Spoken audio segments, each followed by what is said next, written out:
Dr. Dora Siliya, former cabinet minister. Thank you for joining me today on this day. Thank you for inviting me, and I'm sure you're looking forward to your new opportunity in Kenya. Absolutely, absolutely. I'm excited about that. But today we talk about Zambia and the democracy of our country. And having served in government both as Member of Parliament and a cabinet minister, let's start from your description of Zambia's progress in building a strong, resilient democratic culture since 1991. I was born 6 years after independence. And when I was looking for the title of my book, Minding My Father's Country, it's because I realized that through the wisdom of my ancestors, I found myself located in this country called Zambia. Its blood runs through me. And I think this being October, this being an independence month, this being my birthday month, I have taken quite a lot of time to reflect about our country. Where have we come from? I think that's the question we should be asking. Who are we as a people? I think people know Zambians as very peaceful people, very welcoming people, very nice people. We have intermarried over the years. We like our traditional foods, our football, and that is who we are as a people. And I think that going after the First Republic to 1991, again, a call was made on that generation. I was talking to Natasha Mokodian recently, and she told me that her book entitled Even If the Stars Should Fall is because the independence leaders, that was their motto. Even if the stars should fall, we are going to get independence. In 1991, another call came. Even if the stars should fall, we're going to get back to multi-party politics. And I think going forward to 2025, we have to go all the way back to 1964 and say what we achieved. A lot. For some of us who've had the privilege to travel, especially around Africa, we can't wait to get back to our country. So we have achieved a lot. The country has changed, the infrastructure, the people, the young people now in 2025, they're so exciting. The things they're doing, I would have never thought of them as a young person, let alone my mother in 1964. So we have achieved quite a lot as a country since 1991. We can't just focus on politics. We have to look at how far has the economy come, what has transformed culturally, how even our dressing has changed. From the safari suits in Kenya, where you'll be going, they call them the Kaunda suit, the safari suit that KK used to wear, the Chinese suits. Then we saw Chiluba's three-piece American suit. What are young people wearing now? What are the Gen Zs, millennials wearing? What are they eating? So I think that October provides an opportunity for us to introspect. Who are we as a people? Mm. And when you look at the progression of the democracy, do you think that it has now been identified as part of Zambia's DNA? When we talk about democracy often, I think we limit it to a person going to vote after 5 years. The purpose of, or the functionality burden on democracy is that citizens go and elect leaders, signaling what is critical to them, what is important, to give them a chance to self-actualize, to do the best they can in their country. If in the democratic process, you're not able to get an education, you're not able to have a meaningful job, you're not able to have a chance to attain your dreams, then we have to take a sit back and say, what has happened with our democracy? Because the idea is that it should result in economic growth, for public service delivery, for opportunity for the private sector to expand, for young people to have hope. And this is not just for Zambia, it's for the whole continent. So if since the 90s with the wind of change, in 2025, we are seeing young Africans dying on the seas because they think that they can't find a better life in Africa, then it is an indictment on the leadership in Africa. It is an indictment on families in Africa. It is an indictment of all of us as a people, even in Zambia, that what has gone wrong from the hope of the 60s with independence, the 90s with a return to multi-party democracy, because it is not just about voting.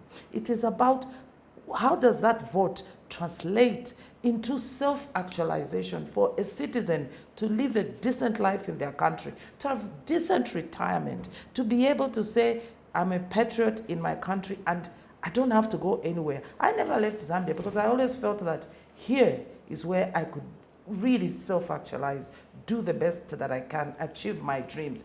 But is that happening to the majority of the citizens, not just in Zambia, but on the continent? So we need to ask ourselves again, is the kind of democracy we have, does it fit with our culture, our family, our economic aspirations? I think these are healthy questions to ask.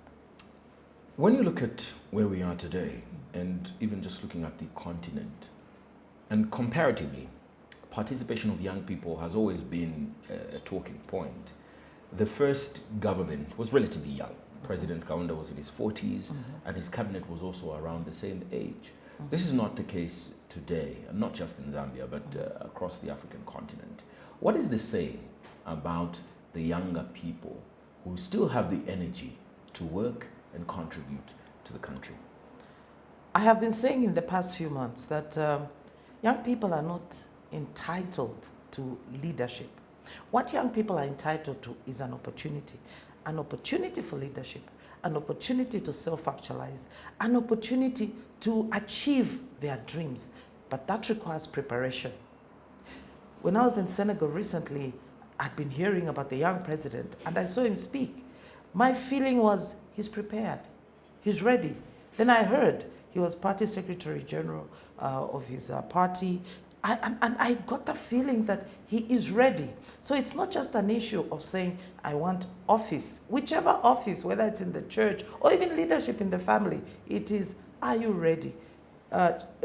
Chance favors the prepared. I think as young people, one of the most important things that they must do, which I myself think that is what got me to where I am, is preparation. Preparation not just in education, preparation in exposure, preparation in network, being curious about the world, especially today, especially in a world with AI, with social media, a world where things are happening so quickly. We are hearing terms we never heard of before, rare metals, this. I think young people have to be prepared. The geopolitics are complicated, and leadership can't just be about political leadership. Anyway, there must be leadership in business, there must be leadership in the financial sector, there must be leadership everywhere, especially the home. We must make sure that leadership is cultivated at a home level so that when it gets out in the world, it is ready. It's not just about being young in age, it is about being ready for leadership, because to lead people is to influence them wherever you are. So you have to influence them by how you speak, but much more by being an original thinker, by being a thought leader. That is what leadership is about. Isn't that curated though? That somebody has to deliberately curate those young people in that direction, or should we expect that they should do it themselves? Of course, we have to go back especially to the education system. As much as I am saying we have to begin to ask ourselves, what is democracy entrenched in our culture, in our values, as you say, as you asked? Even religion, Christianity, is it entrenched in our values, in our culture? I did write in my book that most of the time you go and visit a funeral, the first thing they'll do is pray. But the minute you finish the praying, they'll start accusing somebody of having bewitched the dead. So how do we harmonize our beliefs in Christianity and what we believe are our own traditional cultural issues? So it's the same thing with leadership. Traditionally, there was a way that leadership was molded. And now we have to ask ourselves, how are we molding leadership in families? How is that being impacted by leadership molding in the education system? What is the purpose and aim of our education system? Is it just to churn out graduates who are supposed to look for a job in government? Is it to churn out people who should be such original thinkers they become the Mark Zuckerbergs? Is it to churn out people who are so patriotic for their nation that they believe that, look, being Zambian is everything, and everything I will do is to make sure that my country does well? What is our education system doing? We've been changing the syllabus all the time. What is the purpose? So again, the question is, who are we as a people? Once we answer that, then the education system, the curriculum will respond accordingly. Even our economic activity will respond accordingly. Because once we ask who are we, then it is what do we have? What natural resources do we have? What is our cultural artifacts, our cultural beliefs? When we answer those questions, then we are going to use what we are to support who we are, so that we can be a better nation and provide hope, especially to young people, and also make sure that we provide leadership systems, whether it's in political parties, it's in the church, it is in the families, leadership system where there is actually a succession plan. Because even at family level in Zambia, we have challenges with succession plan in terms of leadership.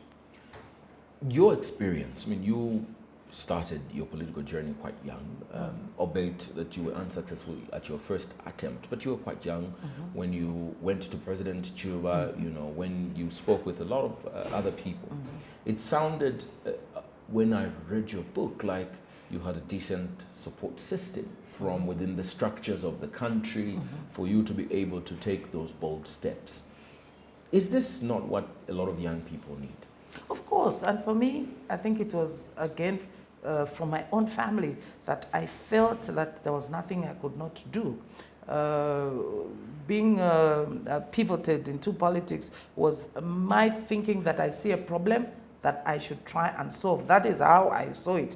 There's a problem, I think I can help resolve that problem. But clearly the confidence came from my own family, making me believe that even if I was a girl, there was nothing impossible. Of course, there was some preparation. Maybe the fact that I'd been at university and was working for ZNBC also gave me extra confidence, more than many young people at my age at that time. But I think a lot of it has to do with the education you have received, with the support system that you have, definitely from the family, the community. It is extremely important. Look, Zambia is not an island. And in the last few months, we've seen how the geopolitics are real. Geopolitics are so real. In one case, what is wrong can be, curated as this is right. In another case, it will be curated as this is wrong. We have to have intelligence leadership at political level to understand very clearly what is the geopolitics are, for us to engage cleverly as Zambia and as a continent.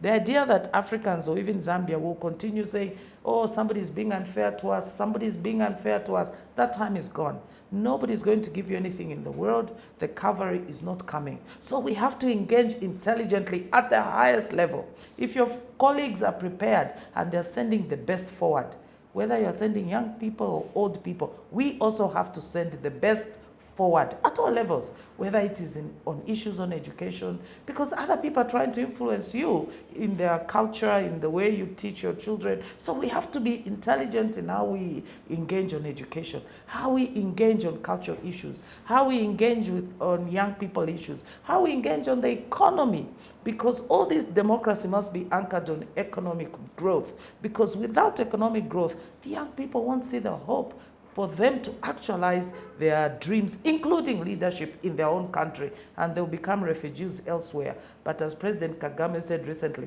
now even there, they don't want you. So you have to do the best where you are. This is why we have to engage intelligently. Leadership now is not a given. It must be about people who can do the best. That's why a plan is critical.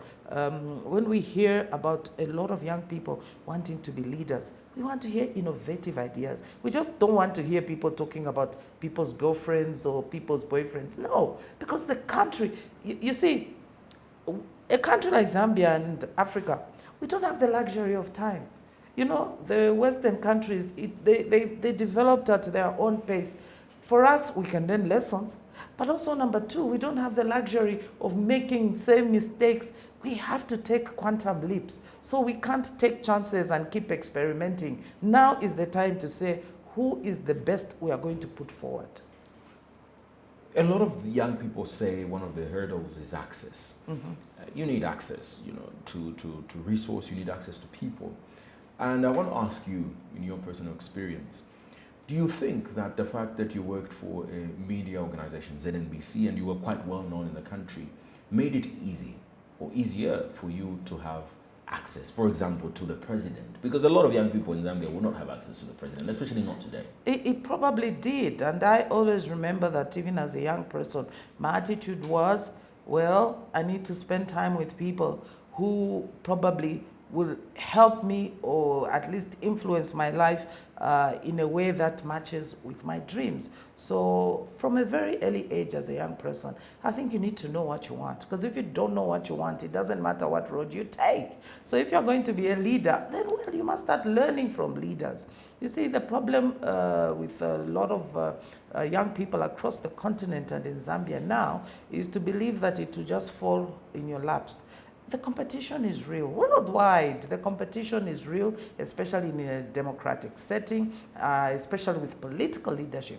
If you want to be a political leader, you have to know how to engage at a political party level. You need to know how to engage. I hear a lot of people saying, I can just wake up and decide I'm a leader. I don't need a political party. I find that very strange because by its nature, in a democratic country, it means that first of all, you must respect the majority decision. So you must engage at a political level. There must be intra-party democracy in a political level so that the best are chosen and those people have an opportunity to get into government. But number two, by its very nature, saying I'm a leader means that you must work with a team. You can't be a leader that says, if nobody wants to work with me, I'm going to be working by myself as an independent. I think that's a bit narcissistic. By its nature, leadership is that you must be able to influence other people. You must be. My own experience, whether it was the first time in 2001 or even in 2006, the resistance was real. I had to know how to navigate the party politics to ensure that I got an adoption. Losing the first time and then saying, I'll try and do it the second time. I remember Levi Monansa telling me, if you lose now, because I cannot believe you want to do this again, I'm not even going to think about giving you anything. I took that chance. This was for the second time. The second time. But I took that chance. Because even after that, people said, she lost the first time. Why does she want to come back? But I said, this is my right. I want to try again. I think I've got something to offer. And I had to navigate that. I was the last person, I think, adopted in 2006. I had to navigate the party politics. I didn't say, okay, you don't want me? Don't worry. This time I know that the people vote for me, so I'm leaving the party. No, because by its nature, leadership is about influencing other people. Because if you can't influence, who is going to follow you? You can't say, no, then I'm going to be an independent. I don't care. No, no, no. By its nature, leadership is influencing. By its nature, leadership is working in a team. By its nature, government is leading, influencing, and working in a team. So many young people will do well to appreciate that they have to learn leadership skills, to influence, and not to be too quick to say, I don't need anybody. I'm just going to work by myself. No. If it is politics, by its nature, it's about influencing other people on how best to manage national resources, both at political level and planning to get into government. A lot of young people are scared of getting into political parties and various reasons, but one of them is that the nature of Zambian politics and how it has been designed, if you actively participate in a political party, your future in the corporate world is probably dead. And there's very few people that want to work with you outside of politics. That's why it's very difficult for a lot of people to take that leap. Because what if the politics fails? Then it means everything else is probably going to fail. Sometimes even the family. Sometimes even the husband, the wife, the girlfriend. Again, this is an issue we must address head on. Who are we as a people? Why do we believe that politics is a bad thing? It is for those people. Politics build roads. Politics are deciding the future of your children. Politics are deciding if banks will be able to survive depending on the policy rates and issues. Politics are deciding if we will have industries for jobs, for graduates. These are the politics. It's about our lives. So if intra-party politics are not properly done, it is our responsibility as a critical mass of citizens to say we need to address issues at intra-party level. If the corporate world believes that they don't want to be associated with politicians, that is a joke, because there's such a symbiotic relationship between politicians and business. But individual politicians, and also I get it. I think over the years, politics in Zambia has attracted a certain brand. Exactly. That no, it is those people, it is those unruly people. They are the ones who are always insulting. They are the ones who don't care about education. They are the ones who just want quick money. Well, this is our country. Nobody's coming to resolve that problem for us. We have seen what has happened, even in countries that are developed like America. We've seen that the politics keep changing flavor. Before we thought, oh my God, that is the only standard of democracy. Everybody's honest, everybody's doing this. We never thought we'd see violence because of politics in the US, and it was brought into our homes on TV. So people have to fight for what they believe is the right thing. So we need a critical mass of leaders in Zambia that say, look, what leadership should mean, especially political leadership, is not me to stand here and say, I don't like Jonah because he's this tribe or because he's a friend to that person. So because of that, even if he says something sensible, I don't like him. Then that weakness is in me. We have to be able to call out and say, you don't like Jonah just because he's from that tribe or because he's from that political party and you don't want to appreciate what he's saying. We should call you out, especially young people. They have an opportunity on social media. We should call out people for saying things that are not progressive of the country, not for their personal issues. We should call out people because they are doing bad politics, politics that have you don't have the manifesto or a plan, but then you just say, me, I want to be a president or I want to be an MP. We should call them out and say, okay, if today you are there, does that mean that next week there'll be power in the country? Because I don't see an investment yet in a big hydropower station. So it won't happen unless you are buying solar for your own home or somebody, a private investor, is going to invest in solar, because it will take time to invest in a hydropower station. So I would like us to be discussing that issue. What will you do so differently? Will it be the way you are going to raise money for baseload investment? Will it be the way you are going to engage with international donors or international bankers? These are the issues we want to hear.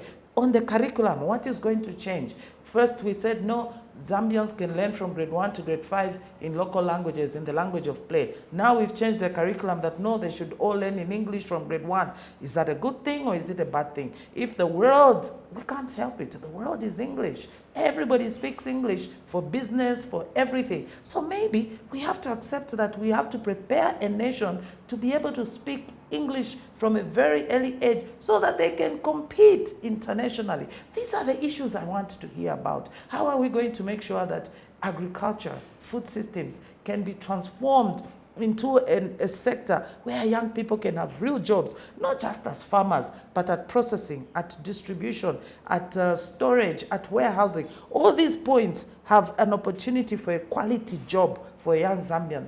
That is what I want to hear when I hear people saying they want to take over leadership. Even young people, those are the issues I want to be hearing about. Those things you said that people say about politicians, do you think they're true? No, I think I have said even in my book, the majority of people who join politics across political parties, many of them join politics because they genuinely believe that in their area, because all politics are local, that in their area they think they can solve the problem better. The disconnect is that we have gotten a culture in this country where our citizens have not been oriented to believe that the MP is not the one who's going to develop the constituency, that the MP has to work as part of a team of government where the resources will come, and that there must be this plan for national development, which we have all agreed upon. So the kind of politics we have gotten now is not just campaign politics. It is that beyond the campaign, where I'm going to spend money, if you vote for me, I'll continue spending personal money and develop the constituency. That is not true. That is not possible. That is not conceivable. So we have to, in a way, the voters are complicit, because the voters should signal to politicians that we know you cannot develop the constituency yourself, but let us agree on the priorities, and that when you go to government, your job will be to make sure that you're such a champion, in the sense that we should attract us most of the resources to come to our constituency, because it is a competition after all. Those who get to know the Minister of Agriculture better, those who get to be able to influence the Minister of Education, this is what it's about. It is about influence. And now with CDF increased, it requires even more management at the constituency level. It requires more influence at the constituency level. It requires the more efficiency and effective spending of CDF, so that that money is not just sitting, it is implemented. So the citizens need to be reoriented to understand that they are complicit in choosing somebody for 5 years and nothing happens. They are complicit in that process, because they should understand why they're electing somebody, especially at parliamentary and council level, to understand that this is the constituency, these are the priorities. Across Zambia, it is usually water, it is usually feeder roads, it is usually schools, clinics, but that there must also be an opportunity at constituency level for people to have real jobs. Not everybody should say, I want to go to Lusaka to be in government. There must be factories in every district, so that young people can have jobs. Now that requires some serious thinking. That requires some serious planning. That it's beyond just saying, we are building you a school. Yes, you're building a school for children, it's important, but that district needs development. And for it to develop, it requires some real innovative thinking to make sure the private sector in that district grows, to attract investment in that district, to prioritize hanging value chains in agriculture, so that they go from just production to actually processing. This is what the leadership at constituency level requires now, not bickering. Where do you see women in Zambia's democracy today? Unfortunately, I think that we are still in a very misogynistic society. Our men find it very easy to belittle women in this country. And I find it so strange, because they have mothers, they have wives, they have sisters, they have girlfriends, they have female cousins, aunties. So when I see a man believe that belittling a woman should make him feel a better man, I think the problem has been that most good men have remained quiet. They have not called out those men who are either on social media or in their private space believe that they can belittle women. I think the good men have remained quiet. They have not been very good champions for women. And we need to see more good men who can call out other men and say, no, what you're doing is wrong. There was a gentleman on X, on social media, who tried very hard to defend belittling wives, so to speak. And at one point he ran off, because he said the reaction from the other men and other husbands was too much. And I found that extremely shocking that men believe it is okay to belittle their wives, to belittle their girlfriends, to belittle women in general. We need to, in Zambia, voters, registered voters, I think in 2021, were 53% of the population. In parliament, it's 14% of women representation. Yes, we might have a number of women, whether it is in banks, here and there. The important thing is that whether not every woman makes it to be in leadership, but their issues must be important, because they're half the population, if not a little bit more. Their issues must be important. Whenever we make decisions, they must be gender sensitive, especially female sensitive. Whenever we make decisions, they must be food system sensitive because more women are in agriculture. Whenever we make decisions, they must be education sensitive because, gender sensitive because we want girls to go to school. Whenever we make decisions in health, they must be gender sensitive because women are usually the health caregivers. So we need to change this culture. Who are we as a people? Is that how it always was in our traditional setting, that men belittled women, that making jokes about wives and girlfriends was the order of the day?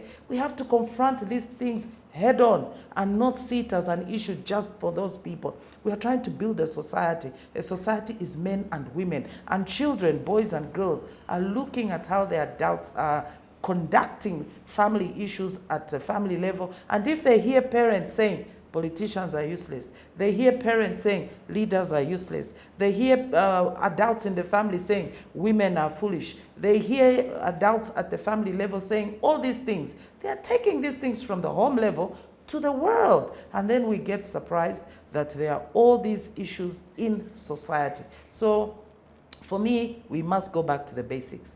Who are we? What do we have? And then from there, we can move forward, as Ambassador Lazarus Kapambwe always shares. When you talk about all these things, you also have talked quite a bit about understanding the cultural setting of the country. The cultural setting of Zambia is also very heavily influenced by religion, which is Christianity. And in that setup, the men are the leaders, quite generally. But also traditionally, in most households, the men are the leaders. Isn't this simply a reflection of what's happening even at political national governance level, that the men are leading more because of the cultural design of our society? Well, then we must address that. I'm happy that for the first time in the UK, they are having a woman as the Bishop of Canterbury. We have seen women take many strides all over the world, even in Zambia. I mean, look, let us not play the progress we have made in women getting into offices up to the level of vice president. But for me, I'm also saying women issues must be important because not all women want to be in politics, not all women want to be bank leaders, not all women want to be leaders anywhere, even in the church. But their issues are important. The issues for women are the issues for the family. Because if a woman is unhealthy, there will be no caregiver in the family. If a woman is uneducated, the children will not do well. If a woman is not a Christian, then the children might not grow up in church. So women issues are family issues, and that is why they're very important.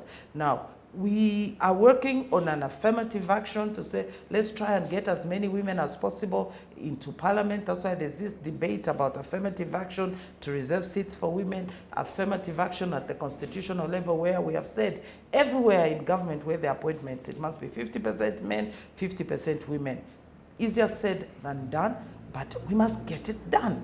Some people said, no, we'll not find enough women to fill these positions. Women now are educated. We should be able to find enough women to fill these positions. When we're changing the level of councillor from grade 9 to grade 12, there was resistance. We'll not find enough educated people in some districts. Now that is not true. There are graduates in districts now. We should even be increasing the level now that MPs and councillors should not be grade 12s, they should be graduates so that they can engage intelligently on an international level. So these things take time, yes, but progress has been made, just like with women. Even if there are few women, it does not mean an organization should not be gender sensitive, because the men who are there have to be educated, reoriented to be gender sensitive, so that first they can make a decision to allow a woman to rise, but also that the issues that they're dealing with are gender sensitive, because they understand that the society at large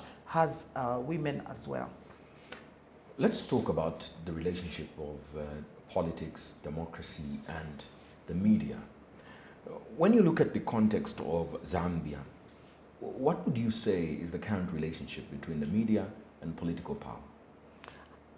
Like everywhere else, what I know is that the traditional relationship between media and politicians has been disrupted by new technology, because now politicians too can manage their own media visibility. The traditional newsroom is still very important, yes, but it has been challenged because it's not the only avenue.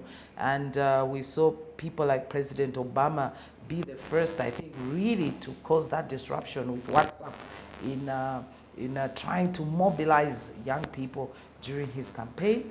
We have seen also President Trump really use X to mobilize his own brand in politics, not business, but in politics. President Barack Obama was the first one to, take advantage of the disruption. He used WhatsApp to mobilize the young people. We have seen now President Trump creating his own big brand from X, and now he's a Trump Social. So I think that the traditional news media has to also rethink how it will maintain its relationship with politicians going forward. But as we have seen, even with international media, they don't operate in a vacuum. We see how in some international media, when it's an issue that their governments have an interest, how they galvanize around that issue, because they are not in isolation. They live in a particular culture, in a particular country, and they galvanize issues that are important for them in that country. I would like to see the media here also say, issues regarding women are important. The media needs to support issues around women. They must say to themselves, we live in Zambia, issues around Christianity are important. Galvanize around these issues. I think the main point to make here is that, look, no matter what relationship the media has with the politicians, at the end of the day, they have to serve the larger society. They have to get society to understand voters. When you're going to vote, what does that voting card mean? First of all, it means expenditure by government. Even if you see a politician spending money in a campaign, at the end of the day, government is spending millions on that election process. What should be the outcome? The outcome of that election process must be a good plan for economic growth. Because without economic growth, democracy is useless. You're not going to have a chance to be able to self-actualize, to achieve your dreams. And that is what has resulted in us seeing many young Africans dying on the high seas in the Mediterranean because they have elections in their country, but they are not seeing an opportunity for them on an individual level to be able to attain their dreams. Is the climate favorable, though, for media in Zambia to do the things you say and go unpunished? Well, I don't know how, like a good politician, at the end of the day, if you're on the side of the people, you will always win. So it's the same for me with the media. Everywhere where the media has been on the side of the people, I think they have won. Of course, it doesn't mean that you don't have media personnel that, maybe closet politicians and have personal agendas and so on. But generally, the issues that the medias usually carry are issues that affect the citizens. Issues of about public service delivery, education, issues about the economy, issues about women, about children, about safety. Besides, usually these are the issues that politicians themselves should have an interest in, because in a country where there is no national vision, there will be divisions. We need to have a national vision in each country that the media also shares and packages in a way that the citizens can understand. So a national vision. We need to have, politicians usually want to have a prosperous nation. Because if you don't have a prosperous nation, then the people at one point or another will be dissatisfied. We need to have peace. We need to have a country where crime is not the order of the day so that people can do their business properly. So politicians, citizens, the media, are all in that society, because the media are not above. They're also being affected by the same issues. Politicians have families, they're being affected by the same issues, and citizens are being affected by the same issues. So for me, this is a nexus. It is faces of usually, there's different sides of the same nexus. The key is to find how we are going to make this work with rules that are clear, with everybody understanding that if I disagree with you, it doesn't mean that the world is ending. It doesn't mean that I hate you. It doesn't mean that I want to I want to see you suffer. This is where we must move our politics in Zambia, that they should not be about them versus us. That now if I talk to Jonah and you don't like Jonah, so you're going to make that my problem. I think that is immaturity in politics, and we have a lot to do to make sure that we can correct that. It's all our responsibility. It's not the fault of anybody. It is all our responsibility to make sure that tribalism does not take root, to make sure that misogyny, belittling women does not take root, to make sure that young people are not ignored, to make sure that children are also heard, to make sure that issues around mental health are heard, but much more. Economic growth must be the priority for each one of us. Economic growth. At the household level, we must make sure that everybody is productive.